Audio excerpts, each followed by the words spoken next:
कक्षा 11 विषय संस्कृत पद्य काव्य के अंतर्गत महाकवि कालिदास विरचित रघुवंश महाकाव्यम द्वितीय सर्ग का अगला छंद है। प्रिक्तस्तुषारैर्गिरिनिर्झराणा मनोकहा कंपित पुष्पगंधी तमातप्क्लांत मनात पत्र माचार पूतम पवनः शिशेवे। शब्दार्थ है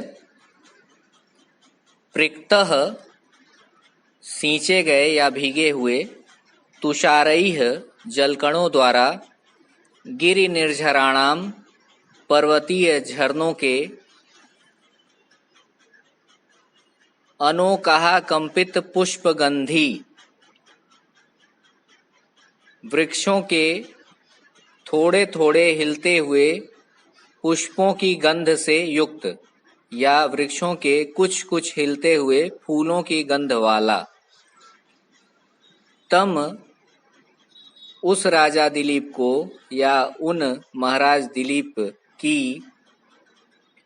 आतप क्लांत धूप से व्याकुल, अनाथ पत्रम जिनके पास छाता नहीं था, आचार पूतम सदाचार से पवित्र, पवनः वायु ने, शिशेवे सेवा की। प्रस्तुत छंद में वन में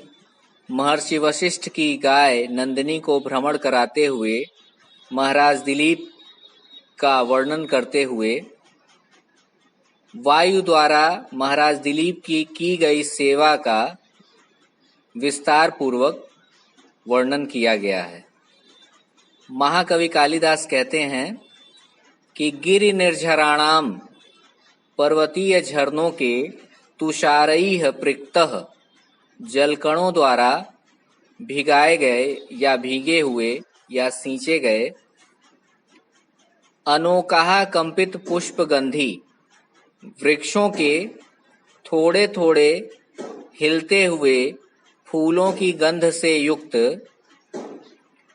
पवनः पवन ने, वायु ने, अनाथ पत्रम राजा दिलीप का यह विशेषण है, अनाथ पत्रम छाते से रहित जिनके पास छाता नहीं था ऐसे, तथा आतप क्लांतम धूप से जो अत्यंत व्याकुल थे ऐसे, तम और आचार पूतम तथा सदाचार से, अपने सदाचार से, आचरण से जो पवित्र थे ऐसे, तम उन राजा दिलीप की, शिशेवे सेवा की। तात्पर्य है कि वन में भ्रमण करते समय महाराज दिलीप के पास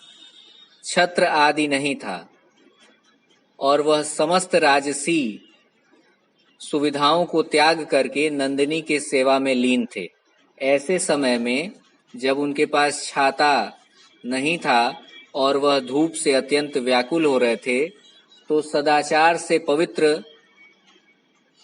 आतपत्र से, छाते से रहित और धूप से व्याकुल उन राजा दिलीप की पर्वतीय झरनों के जलकणों द्वारा